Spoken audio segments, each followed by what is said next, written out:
I work at the Rocket Propulsion Division, specifically supporting the Rotating Detonation Rocket Engine Program, or RDRE for short. I conduct a variety of tests with that program, primarily testing experimental prototype designs. The RDRE is just a new type of rocket engine, right? So we use rocket engines to blast things from the launch pad all the way up into outer space. The RDRE uses a new way of burning the fuel. So conventional rocket engines deflagrate the fuel, which is just a different way of burning it. We want to detonate the fuel. So think rapid release of heat and pressure, and capture that in order to launch something up into outer space. Everything that the Air Force uses nowadays is powered by deflagration, so slow, predictable burning. What we do is we use detonation. So that changes everything about the engine, from how we burn the propellant to the actual shape of the engine. So we use something, it's shaped like an annular chamber, so like a circle, except it has a plug in the center of it. Normal engines don't run that way.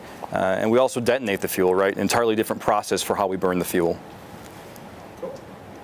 Detonation-based cycles are more thermally efficient than a deflagration-based cycle, which we use for conventional rocket engines. That means if you take a given amount of fuel, we're able to extract more energy from that, and this ultimately means that we can save weight on fuel.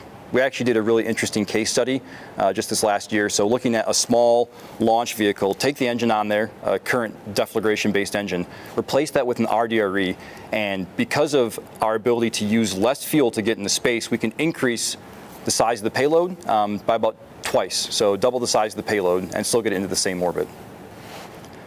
Today we're testing a pretty generic RDRE with the goal of getting some what we call canonical data, baseline data that we can compare to our computer simulations.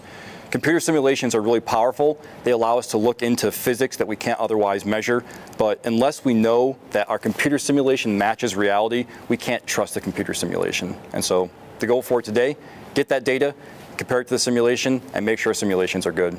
Yeah, the RDRE program runs about 700 hot fire tests per year, and we do that across several different prototype designs. Yeah, my only recommendation today is don't blink. Because this is a prototype engine that has no cooling on it, we're only going to be testing for about 1 second. That's okay. We know with RDREs, they reach stable combustion within about a couple milliseconds, so the 1 second duration is plenty long. I will say, this is a live experimentation, so really anything could happen. If you see a pretty green flame, it means we're probably burning up our engine. And if you see pieces flying, that means something else went wrong. But that's the fun of experimentation.